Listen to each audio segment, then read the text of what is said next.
दोस्तों, एक छोटा बच्चा जब एक माँ के पेट में होता है तो उसको सारा खाना उसकी नाभि के जरिए मिलता है, क्योंकि उसकी नाभि उसकी माँ के साथ अटैच होती है। जब वो बच्चा पैदा हो जाता है, यानी कि वो इस दुनिया में आ जाता है, तो वो अपनी नाभि को भूल जाता है। आप खुद ही देखिए कि जब आप पैदा हुए थे उसके बाद से लेकर अब तक आपने अपनी नाभि का कितना ही ध्यान रखा होगा। मे बी आप अपनी नाभि के बारे में सोचते तक नहीं होंगे। लेकिन दोस्तों, आयुर्वेद में नाभि को एक बहुत ही महत्वपूर्ण स्थान दिया गया है। आप देखेंगे कि मेडिटेशन के अंदर भी नाभि ध्यान को काफी महत्वता दी गई है। यानी कि नाभि जो है वो हमारे शरीर का केंद्र बिंदु है। आप इसे सेंटर पॉइंट कह सकते हैं, क्योंकि यहीं से हमारे पूरे शरीर को खाना मिल रहा था। लेकिन जब हम पैदा हुए तब के बाद हमने आज तक इस नाभि के बारे में सोचा ही नहीं। इसीलिए हमारे शरीर में कई बीमारियां पैदा हो रही हैं। ये नाभि एक ऐसी चीज है, इसके जरिए आप अपनी कई बीमारियां खत्म कर सकते हैं, जैसे कि बालों का झड़ना, पेट का दर्द, चेहरे पर पिंपल्स होना, आपके लिप्स का फटना। ऐसी कई बीमारियां हैं जो सिर्फ नाभि के जरिए आप सही कर सकते हैं। आज की वीडियो में मैं आपको यही बताने वाला हूं कि कैसे आप अपनी नाभि के जरिए अपने झड़ते हुए बालों को रोक सकते हैं और कौन कौन सी बीमारियां हैं जिन्हें आप सही कर सकते हैं। शुरुआत करते हैं हमारे बालों से। दोस्तों, जो हमारे बाल हैं वो झड़ते क्यों हैं? क्योंकि हम लोग जो खा पी रहे हैं उसमें वो न्यूट्रिशन नहीं है, और दूसरा हमारा डाइजेशन सही नहीं है। तीसरा, हमारे बालों में ब्लड सर्कुलेशन अच्छे से नहीं हो पा रहा, क्योंकि आजकल हम लोग फिजिकल एक्सरसाइज नहीं करते, जिस कारण से हमारे शरीर में ब्लड सर्कुलेशन अच्छे से नहीं होता और हमारे बालों तक ये सर्कुलेशन अच्छे से नहीं हो पाता, तो हमारे बालों की जड़ें कमजोर होने लगती हैं, जिस कारण से हमारे बाल झड़ने लगते हैं, टूटने लगते हैं, बाल लंबे नहीं होते, बाल सफेद होने लगते हैं। तो आपको क्या करना है, अपनी नाभि में सरसों का तेल लगाना है। रात को सोने से आधा घंटा पहले अपनी नाभि में 2 से 3 बूंदें आप सरसों के तेल की डालकर अच्छे से मसाज करें। नाभि और नाभि के आसपास के एरिया में अपनी अंगुली की मदद से 2 से 3 मिनट सिर्फ आपको दोस्तों मसाज करनी है।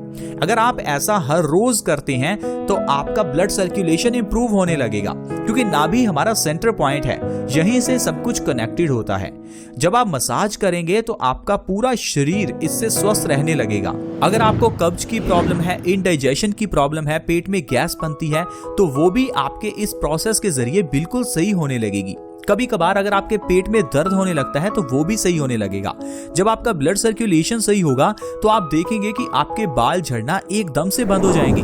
1 महीने के अंदर आप आसानी से आपके बालों का झड़ना इस प्रोसेस के जरिए रोक सकते हैं। अगर आपके पास सरसों का तेल नहीं है तो आप कोकोनट का ऑयल या फिर गाय का घी भी लगा सकते हैं। गाय का घी और कोकोनट ऑयल यानी कि नारियल का तेल, ये दोनों चीजें भी आपकी नाभि के लिए बहुत अच्छी हैं। अगर आप इस तरह से अपनी नाभि की मालिश करेंगे तो आप देखेंगे आपके बालों का सफेद कलर वो भी काला होना शुरू हो जाएगा, और अगर आपके बाल लंबे नहीं है तो वो लंबे होने शुरू हो जाएंगे। दोस्तों, ये तो हुई एक चीज जो कि आप नाभि में तेल लगाकर सही कर सकते हैं। इसके अलावा और कौन सी बीमारियां हैं जो सही हो सकती हैं? उनमें सबसे पहले नंबर है पेट से जुड़ी हुई सारी बीमारियां। अगर आपकी नाभि अपनी जगह से टहल जाए, इसे कई जगह पर नाभि टहलना के नाम से जाना जाता है। जब आपकी नाभि टहल जाती है तो आपको पेट से संबंधित कई रोग पैदा हो जाते हैं, लेकिन हमें लगता है कि शायद वो रोग किसी और कारण की वजह से आए हैं, लेकिन उनका कारण है आपकी नाभि का अपनी जगह से टहल जाना। नाभि को सही करने के लिए आपको सरसों के तेल की मालिश नाभि में करनी चाहिए। आप देखेंगे आपके पेट का दर्द खत्म हो जाएगा, इंडाइजेशन बिल्कुल ठीक हो जाएगी। पेट में अगर किसी तरह की इन्फेक्शन रहती है तो वो इन्फेक्शन बिल्कुल ठीक हो जाएगी और आपका शरीर बहुत ही स्वस्थ रहने लगेगा, क्योंकि ज्यादातर बीमारियां हमारे इंडाइजेशन की वजह से ही आती हैं। क्यों आती हैं? क्योंकि जब हमारे पेट में जो खाना है वो अच्छे से नहीं पचता तो वो खाना पेट में पड़ा हुआ सड़ता रहता है। सड़ता है तो वो अपने अंदर से गैस प्रोड्यूस करता है। ये जो गैस है आपके पेट से जब बाहर नहीं निकलती तो ये आपके शरीर के अलग अलग अंगों तक चली जाती है, और अंगों में जाने पर ये हमारे शरीर में दर्द का कारण बन जाती है। पूरे शरीर में दर्द पैदा हो जाता है। अगर ये बाजू में चली जाए तो बाजू में दर्द, अगर ये गैस सिर में चढ़ जाए तो सिर में दर्द होता है, चक्कर आते हैं, उल्टी आ सकती है। अगर आपके घुटनों में चली जाए तो घुटनों में दर्द। तो हर तरह के दर्द का कारण आपका पेट है, और पेट के इंडाइजेशन को सही करने के लिए आप नाभि में तेल लगाएं। यानी कि अगर आप नाभि में तेल लगाते हैं तो आप अपने घुटनों के दर्द को सही कर सकते हैं। आप अपने शरीर के कहीं भी दर्द हो रहा है उस दर्द को सही कर सकते हैं। और आप ये देखिए कि चीज कितनी अद्भुत है। अगर आपके घुटनों में दर्द है तो डॉक्टर आपको पेन किलर देगा, लेकिन यहां पर कारण पेन किलर नहीं है, यहाँ पर घुटनों के दर्द का कारण कुछ और था, जो कि सिर्फ आपको आयुर्वेद बताता है। आयुर्वेद हर बीमारी का जड़ से इलाज करता है। घुटनों के दर्द का कारण था गैस, और गैस बन रही थी आपके पेट में। कारण था इनडाइजेशन, तो इलाज होना चाहिए इनडाइजेशन का, ना कि आपके घुटनों का। तो इसी तरह से नाभि जो है वो जब आप उसके ऊपर मालिश करेंगे तो आप देखेंगे आपका इनडाइजेशन बिल्कुल सही होने लगेगा, जिससे ऑटोमेटिकली आपके पेट में गैस की प्रॉब्लम खत्म होगी और घुटनों का दर्द, शरीर में कहीं भी दर्द है वो ऑटोमेटिकली खत्म होना शुरू हो जाएगा। अगर आपके चेहरे के ऊपर पिंपल्स निकलते हैं या दाग धब्बे हैं, कभी कभार हमारा चेहरा काला पड़ना शुरू हो जाता है। इसका क्या कारण है ये समझे बिना ही हम डॉक्टर के पास चले जाते हैं, और डॉक्टर भी आपको बिना समझाए कि आपको पिंपल्स क्यों हुए, दाग धब्बे क्यों हुए, चेहरे पर कालापन क्यों आया, वो सिर्फ आपको दवाई देता है। और उसकी दवाई आपके लिए जहर है, क्योंकि पिंपल्स का कारण क्या है जब आप नहीं जानते तो आपको दवाई नहीं खानी चाहिए, और जब आप कारण ही जान गए तो उसे आप घर पर सही कर पाएंगे। पिंपल क्यों होते हैं?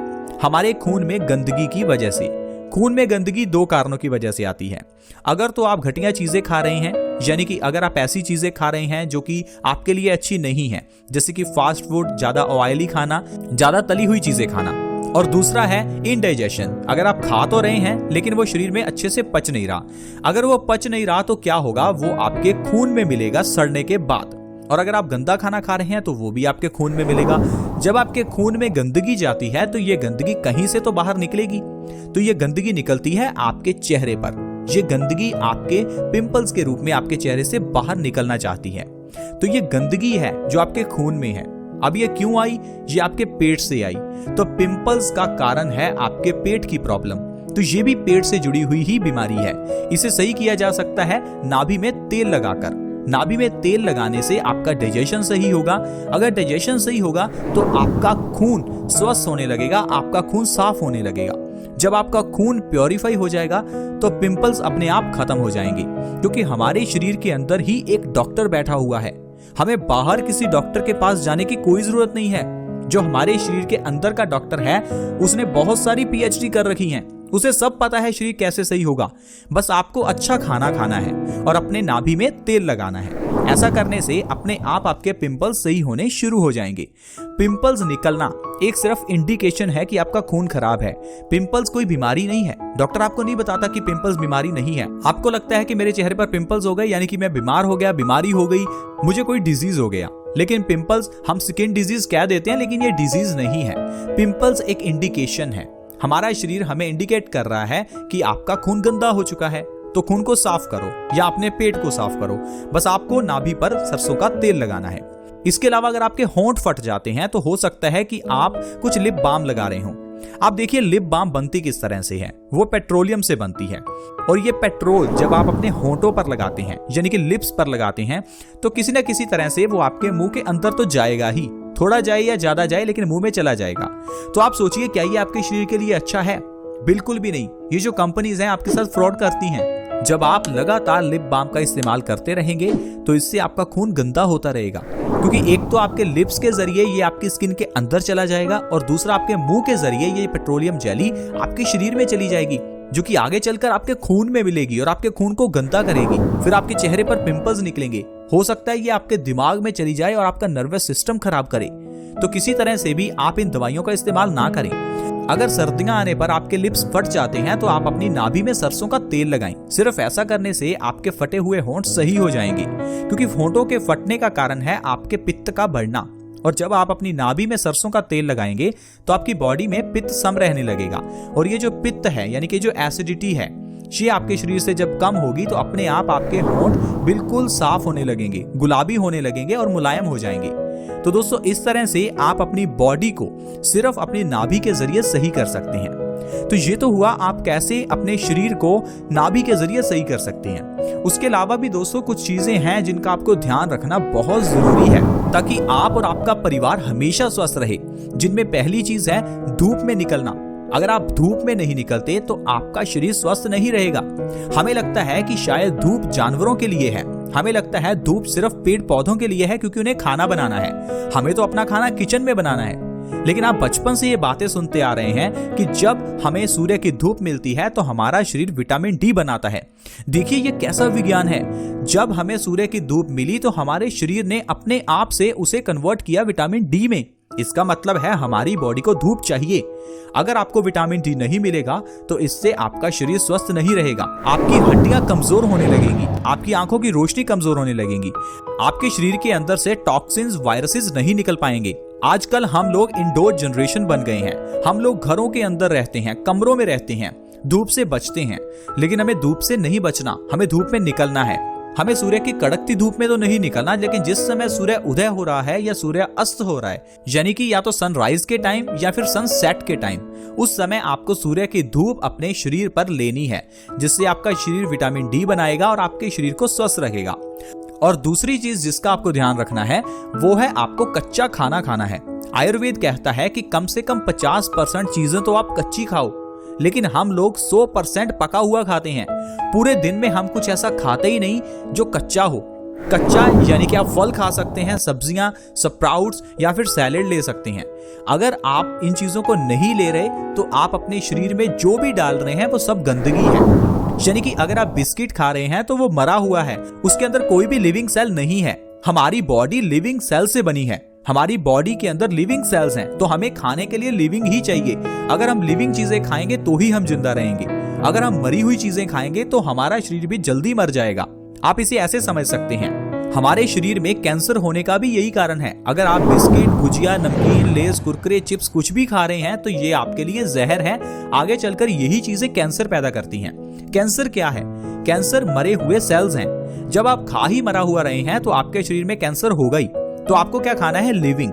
आप देखिए कोई भी जानवर, क्या आपने देखा है जानवर पका के खाते हैं कि किसी जानवर के घर में चूल्हा लगा है? जानवर को जो मिलता है प्रकृति से वो उसे ऐसे ही खा लेता है। और हमारी बॉडी भी ऐसे ही बनी है।